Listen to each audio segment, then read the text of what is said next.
Sejam bem-vindos, bem-vindas. Estamos retomando o nosso Educadoc. Eu sou Hugo Regis. Hoje estamos recebendo Cristiane Soares, que é professora de formação, ativista do controle social no segmento da pessoa com deficiência, é graduada em História pela UFPE, pós-graduada em TEA, membro do Centro Paulo Freire, conselheira municipal e estadual do controle social, funcionária pública, mãe atípica, ativista da causa da pessoa com deficiência, fundadora e diretora da Associação Juntos pela Inclusão Paulista e criadora do projeto Alfabetização para PCD. Seja bem-vinda, Cristiane. Obrigada, gente. Estamos aí hoje para contribuir, né, com esse assunto que é tão necessário para que a gente possa estar construindo os debates. Joia, vamos lá. E estamos recebendo também a queridíssima Geórgia Feitosa, que é psicopedagoga clínica, psicopedagoga clínica, pedagoga e socióloga também, não é isso? Professora do AEE, mestre em educação, culturas e identidades, mãe atípica e mulher neurodivergente. Seja bem-vinda, Geórgia. Muito obrigada pelo convite, uma honra estar aqui compartilhando com você as nossas experiências. Joia, o prazer é todo nosso. Hoje estamos com captação de Jonathan Belo e Isaac Santana, estamos com a produção da queridíssima Angélica Renepon e começamos agora o Educadoc. Professoras, me digam, quais as maiores problemáticas enfrentadas pelas pessoas com neurodiversidade nos ambientes escolares? Eu gosto muito de utilizar o parâmetro do professor Sasaki. Ele diz que para essas pessoas se estruturarem, se relacionarem, conviverem, elas precisam ter acessibilidade. E o contrário de acessibilidade são barreiras. Então, ele vai estabelecer 7 barreiras. Dentro das 7 barreiras, eu penso que a mais difícil é a atitudinal. É relacionado às atitudes das pessoas. Porque pede conhecimento, pede movimento, e muitas vezes a sociedade ela fica apática. E aí, por exemplo, se pautas como capacitismo, como neurodiversidade, ficam aquém do debate que não deveriam ficar. Sim. Deveriam estar no centro do debate, no palco do debate. Porque dentro das escolas isso é responsável por muitas reprovações, evasões, atrasos, diagnósticos equivocados, situações que quando chega na adolescência, chega na tentativa de suicídio ou outras situações mais sérias, quando poderia ser organizada e regulada na primeira infância. Então, as atitudes das pessoas em observar os bebês, em parar com comparação, em observar os marcos do desenvolvimento, em estruturar toda essa primeira infância e as outras também, mas para que essa estrutura seja comunicada, seja dita, seja conversada, seja publicada, para que nós paremos de achar essas pessoas e tratarmos no paradigma biomédico como doentes e tratarmos no paradigma biopsicossocial, né, que é hoje o que é vigente. Então, são pessoas que têm maneirismos, que têm suas diferenciais, que têm suas individualidades, suas subjetividades, que são únicas, individuais e subjetivas. Isso é fundamental. Então, as atitudes, eu acho que a barreira atitudinal, ela perpassa por todas as outras barreiras que ele coloca. E aí, só para deixar claro, são as barreiras comunicacionais, barreiras pragmáticas, barreiras pedagógicas, barreiras arquitetônicas e por aí vai. Joia. Cristiane, você é mãe atípica, não é isso? Eu gostaria de começar perguntando para você, né? O que significa o termo mãe atípica? O que ele quer dizer? E talvez pelo fato de não ser mãe ou pai atípico, as pessoas não estejam familiarizadas com esse termo, não é? É utilizado o termo mãe atípica, né, para a mãe de pessoas que são neurodivergentes, né? Certo. Esse público neurodivergente que vem aí parando na nossa sociedade. A gente hoje vivencia muitas pessoas que estão tendo diagnóstico tardio, por exemplo, muitas pessoas que estão no enfrentamento da busca desse diagnóstico, né? A nossa sociedade hoje precisa reconhecer essas pessoas, fazer com que esses direitos sejam garantidos, corroborando, inclusive, a fala da colega em relação a esse processo de exclusão educacional, né? Eu corroboro o que ela falou e ampliando o conceito de que hoje a gente enfrenta 2 processos muito cruciais de exclusão educacional. E eu digo isso da educação infantil ao ensino universitário. A gente enfrenta a porta de entrada, porque muitas pessoas, principalmente na educação infantil e ensino fundamental, elas são impedidas de frequentar a escola, Sim, né, sim. por toda uma conjuntura de que os aparatos técnicos, a capacidade técnica hoje da escola não consegue acolher essas pessoas, Sim. primeiramente acolher. Inclusive até tiradas da escola, né, Cristiane? Tem Exato. casos de crianças que são Convidadas convidadas a a se sair. retirar. Exato. É por isso que eu digo, é um Nossa, processo de exclusão na porta de entrada, porque muitas são impedidas de estar do sim. direito à educação, que é um direito de todos, Uhum. e muitas estão dentro do piso da escola, mas são invisibilizadas do processo educacional, do processo de ensino-aprendizagem. Então, a gente hoje, como mãe de uma pessoa com deficiência, mãe atípica, eu Uhum. enfrento o processo de exclusão nessas duas etapas. Sim. E aí, acrescentando o que ela colocou, a atipicidade materna, ela está ligada àquela mãe que não vai ter os marcos do desenvolvimento. Então, por exemplo, aquele olhar carinhoso do filho, que é o primeiro ato comunicativo. O carinho de um filho, que é um segundo ato comunicativo, o toque. Uhum.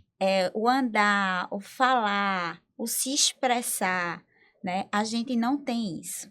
Então, isso gera um vácuo, É verdade. Uma lacuna, uma né? lacuna aí, né? Sem tamanho, que não Sim. tem como mensurar. Então, por exemplo, a minha filha começou a falar aos 5 anos de idade. Então, eu tive uma lacuna de troca afetiva, porque tudo se vem da comunicação, né? Sim. A afetividade, o gesto, o toque. E em pessoas, principalmente dentro do espectro do autismo, a gente vai ter um atraso significativo nesse movimento. Então, as mães chegavam em casa e faziam assim, fulano, e fulano saia correndo e dava um abraço. Eu não tive isso. Eu vim ter isso muito tempo depois. Hoje eu tenho, mas depois de muito trabalho terapêutico, né, de intervenção multidisciplinar e todo um trabalho coletivo. Então, a atipicidade materna está ligada à ausência desses marcos que são maternos. Aquele carinho na amamentação, a troca de fralda É brincando. uma forma diferente, né, de vivenciar a maternidade. Eu né? estou escrevendo um livro, é Quando a Bolinha Não Volta, é o nome do livro. E ele fala justamente isso, porque eu fui mãe aos 30 e para minha família isso era muito tarde. Sim. Então, Pra nossa cultura para em nossa geral, né? cultura era muito tarde, né? E aí ela foi muito esperada, muito desejada, muito ansiada. E eu tava tão louca por essa maternidade que eu não esperava ela vir. Eu ia com tudo. Ia com tudo. E aí a gente comprou uma piscina de bolinha, com a casa, com tudo. E eu jogava a bolinha para ela e a bolinha não voltava. E eu me desesperada, assim, me angustiava, porque eu sabia que ela ouvia. Eu tinha experiência já em educação inclusiva. Eu tinha todo um repertório já de pessoas com autismo, com deficiência intelectual. Mas eu não conseguia cair a ficha de que aquela situação estava acontecendo comigo. Então, é um luto da maternidade típica e é um nascimento de uma nova maternidade que a gente não sabe muito Como bem lidar, né? como lidar com essas ausências de diversas áreas. Né? Então, a atipicidade materna está ligada na ausência dos marcos maternos, que é a ausência dos marcos das crianças do desenvolvimento infantil. Que interessante, Georgia. Cristiane, compartilha pra gente também, assim, como é que foi essa tua experiência de maternidade? Então, aos 2 anos e meio, né, a escola pontuou que meu filho, o João, que tem 7 anos, ele não tinha um desenvolvimento comum às outras crianças. E aí, eles pediram para que eu pudesse fazer esse processo de investigação, já que ele ficava na escola e hotelzinho. Então, às vezes, a escola é o primeiro ambiente que tem essa visão, quando, no meu caso, uma mãe que trabalhava, que tinha que deixar o seu bebê lá. E com 2 anos e meio, a gente fechou o diagnóstico de João. E eu lembro que eu li o livro Mentes Únicas. Tu conhece esse livro? Conheço. Quando eu saí da Neuro, né, doutora Vanessa Vanderly, ela disse assim, aí eu fiquei muito atônita com o que ela relatou e eu vi que ela tinha realmente descrito como meu filho era. Mas como eu não tinha outro parâmetro para fazer o comparativo desse processo de evolução, Sim. eu achava, não, ele vai desenvolver, né? Daqui a pouco ele desenvolve, É o daqui a tempo pouco ele dele, fala, né? no A tempo cultura é no tempo dele, que é o exato. maior erro do mundo, é o tempo dele. Não Aí, tem isso. exatamente. Aí o que foi que aconteceu? Quando houve diagnóstico, e a doutora Vanessa Vanderly, ela diagnosticou no primeiro dia que ela avaliou ele, para mim foi um impacto. E aí ela disse assim, olha, lê o livro Mentes Únicas, aí depois você vem aqui na nova consulta e tal. E quando eu li o livro, as lágrimas caíam, assim, porque eu via meu filho sendo descrito em cada cena, em cada coisa que eu esperava a correspondência dele, em alguma coisa que eu fazia, ele não me correspondia. Então, eu vi meu filho sendo descrito ali. E aí, quando ele fechou esse diagnóstico, eu estava grávida do meu segundo filho. Eu amo meu filho de paixão, meus dois filhos, mas se eu tivesse descoberto o diagnóstico antes, eu não tinha engravidado, porque é uma dedicação tão exclusiva. Ainda bem que não descobriu. Exato. E aí Bernardo já estava a caminho. E aí eu disse, vamos lá. E aí, aos 8 meses, né, Bernardo apresentou sinais do autismo. E eu vi essa coisa do olhar, essa coisa do corresponder, essa coisa desse vínculo materno que ela evidenciou aí. E eu vi que Bernardo também era. Com 1 ano e 4 meses, Bernardo fechou o diagnóstico também. E Bernardo tem um suporte maior do que o de João. E aí, depois do fechamento do diagnóstico dos meus 2 filhos, que um hoje tem TEA e TDAH e o outro TEA, TOD e TDAH, minha vida teve um outro sentido, né? Eu comecei porque tudo que uma mãe que não é mãe atípica, ela tem naturalmente, a gente tem que brigar muito para ter acesso à educação, acesso a tratamento adequado, as acessibilidades diversas que ela falou aí, porque são muitas barreiras que a gente tem que enfrentar diariamente. Eu costumo dizer que eu durmo lutando e acordo para lutar, todos os dias, forma ininterrupta. A gente tem uma frase assim muito comum na maternidade atípica, é do luto à luta, não tem tempo para chorar. Exato. Não, porque o tempo passa e a gente não pode perder as janelas de desenvolvimento. Oportunidades. Entendeu? Então, assim, e até saiu vários estudos, né, que comparam, por exemplo, essa luta diária da mãe atípica de um soldado no fronte de linha de guerra. Não é um soldado que voltou da guerra, tá ali com aqueles aspectos emocionais ainda envoltos na guerra, não. É um cara no fronte da linha de guerra. Sim, sim. Vejam. Isso diariamente. Isso diariamente, né? Sem intervalo, sem interrupções comerciais, como eu digo, né? É isso. E, assim, a título de orientação, né, a gente começou a perceber que Jasmine não estava dentro dos marcos com 1 ano. Então, eu comecei a intervenção dela desde muito cedo. Porque meu raciocínio sempre foi, eu já trabalhava com educação inclusiva, e meu raciocínio sempre foi, não importa o diagnóstico. O que importa é que ela tem X idade, X tempo, ela precisava estar fazendo Y. O que é que se requer para que ela chegue a Y? Então, ela começou a andar aos 8 meses. 10 meses ela corria, ela subia em tudo. Era assim, para quem não conhecia, era assustador, porque imagina um pitoco de gente assim, subindo nas coisas. E aí, eu fiz o mensário dela todos os meses. E aí veio o fatídico aniversário de 1 ano. Fatídico assim, né? Porque no aniversário do ano, ela não imitou. E isso foi clássico para todo mundo. Por mais que a gente fizesse para ela bater as palmas, ela não batia as palmas. E para mim era assim, várias fichas que estavam, sabe, caindo, de que eu precisava e que ela requeria outras habilidades das quais eu não tinha me preparado para. A atipicidade também fala sobre isso, entende? E aí é muito importante que as mães e os pais que estejam assistindo fiquem atentos à imitação, ao espelhamento, ao apontamento, à comunicação, essa coisa de, não esperar o tempo dele. Não, o tempo passa, o tempo urge, a gente não pode perder tempo na janela de desenvolvimento. Né? Existem as habilidades que são requeridas para cada período de idade. Se a criança não está naquele período, o que é que se requer para que ela faça? Quem é que pode ajudar? Então, hoje tem os profissionais de equipe multidisciplinar, fono, TO, psicopedagogo, psicólogo, psicomotricista relacional, atividade física, né? Existem vários elementos que podem colaborar no suporte desse desenvolvimento. O que não pode é ficar em casa chorando, nem esperar que vai acontecer. Não vai acontecer.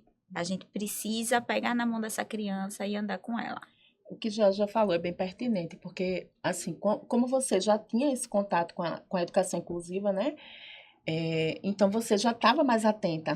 Mas foi difícil igual. Mas imagina uma mãe que ela não tem essa informação, tem o conhecimento, que ela não teve um claro. outro filho, que ela está num contexto meio isolado, assim, de outras pessoas. Sim. Está nessa correria, porque a nossa vida social é muito corrida, trabalho, Sim, tal, sim. muito... Então, assim, você vê que seu filho realmente não está evoluindo igual as outras crianças, mas não, cada criança tem seu tempo e tal. Então, assim, ficar atento realmente aos marcos, porque, logicamente, a gente tem a nossa individualidade, cada um se desenvolve com as suas... processos individuais, mas existem Sim. esses marcos, né, que são respeitados por cada desenvolvimento biológico e a gente precisa ficar atento a isso enquanto mãe. Né? No meu segundo filho foi totalmente diferente, porque eu já tinha Sim. aquele olhar, já busquei conhecimento, já agreguei valores a essa maternidade atípica que me puderam ajudar a fechar o diagnóstico de Bernardo, a ajudar ele mais rápido do que eu comecei a ajudar João, sabe? Sim. Então, a gente precisa, esse conhecimento, ele realmente tem que ser difundido, as pessoas têm que conhecer. Não é difícil, porque não existe manual para uma mãe atípica, né? Não existe a revista Crescer, que fala assim, mãe atípica, como tem de uma mãe típica que passa lá a revista Crescer, diz assim, você isso, a gente, cada filho atípico, assim, chega com um combo para a gente Sim. vivenciar, para a gente poder ajudar, para a gente poder em casa também estimular, né? Porque, como ela falou, o processo terapêutico acontece nos ambientes clínicos, mas a gente precisa reforçar tudo isso em casa, nos ambientes escolares, porque isso é um tripartite muito necessário para o desenvolvimento deles. Então, essa informação é muito importante para as mães, sabe? Muito importante. E aí tem essas informações, né? O apontar, o imitar, o espelhar, o olhar, a sustentação do olhar. Então, assim, são detalhes que muitas vezes passam despercebidos na correria. E não só para as mães observarem, mas para os pais, tios, primos, avós, todo mundo que está perto, porque provavelmente é uma criança que precisa de ajuda.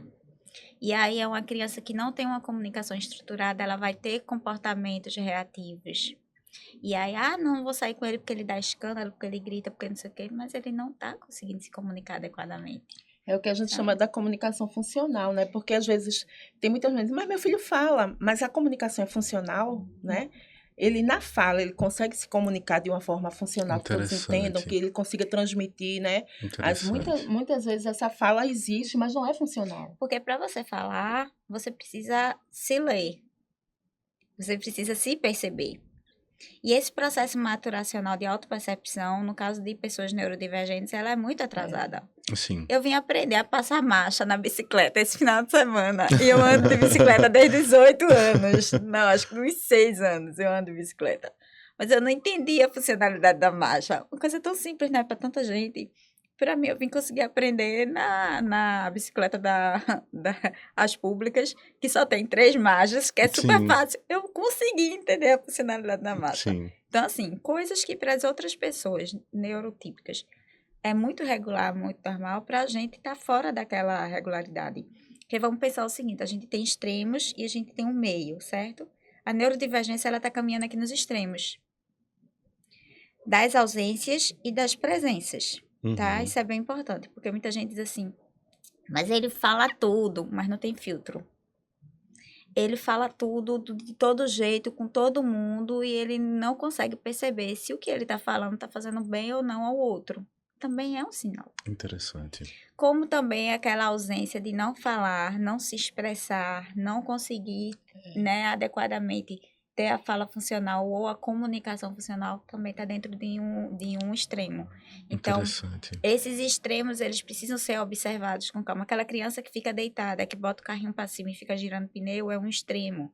Aquela criança que não para 1 minuto, nem para respirar, é outro extremo. Entende? Interessante. Então, assim, quando a gente pensa da neurodivergência, a gente precisa pensar em extremos, em situações das quais ela foge desse meio de campo. Porque o neurotípico, ele está aqui dentro da normalidade.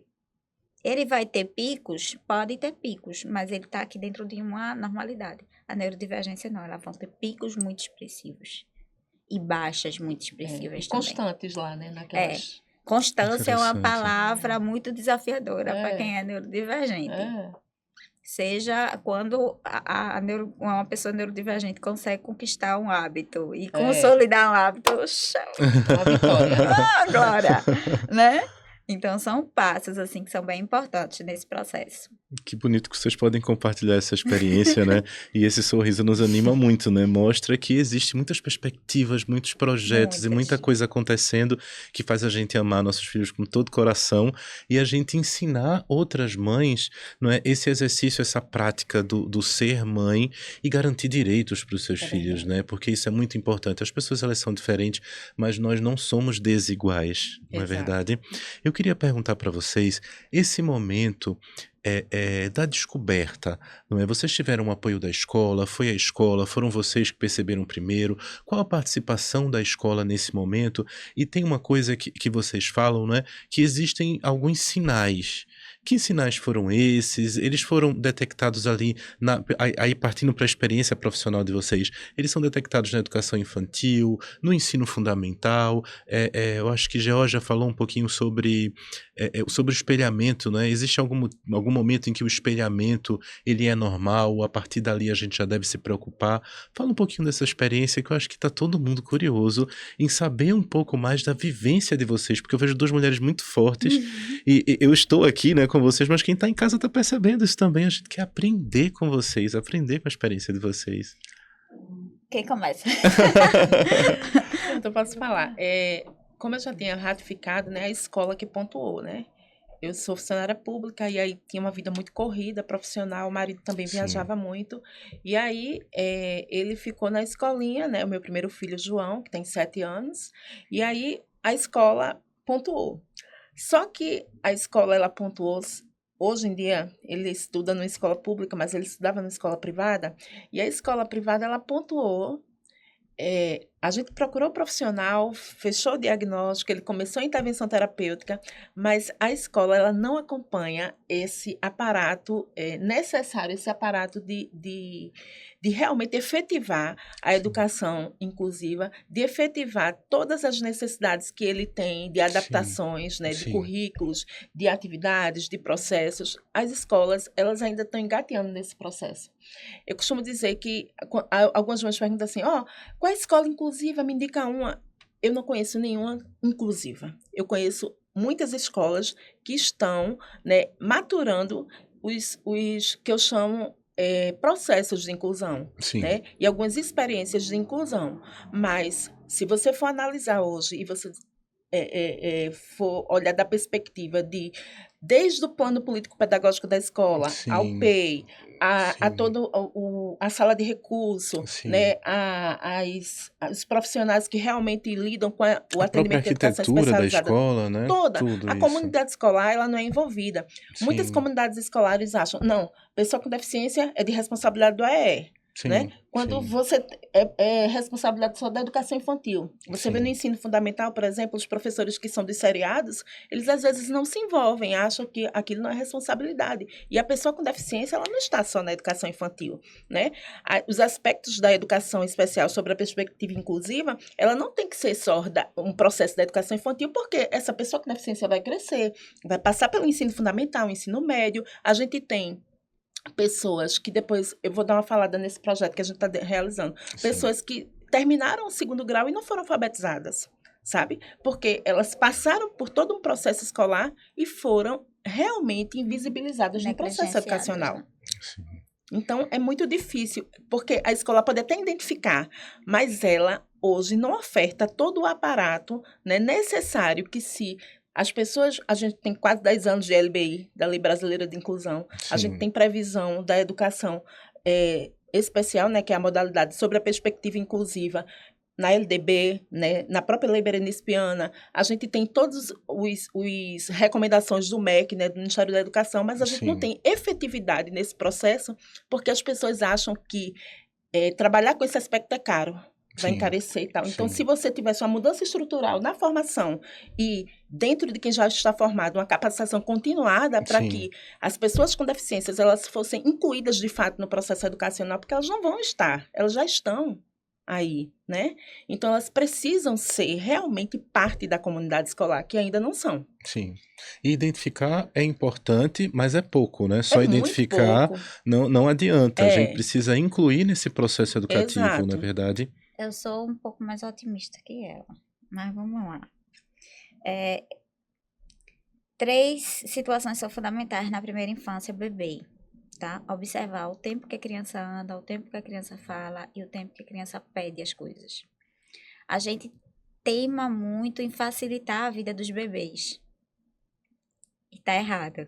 Sim. O bebê precisa aprender a pedir água, ele precisa aprender a pedir comida, ele precisa aprender a pedir e a gente vai ensinando ele a pedir. Você quer água?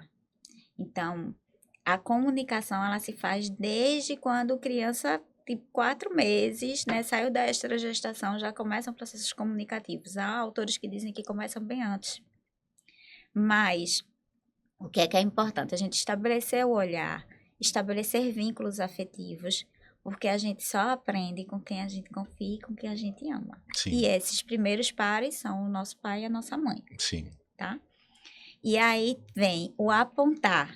O apontar, Leontiev vai dizer que é algo que remete à pré-história da humanidade. Porque quando você aponta, é algo que existe desde sempre, em todas as línguas, em todas as culturas. Sim. Você remete à construção da subjetividade do eu, você que está pedindo aquele copo com água. Então, o apontar, ele é fundamental. Então, comunicação, olhar, apontar, andar, falar.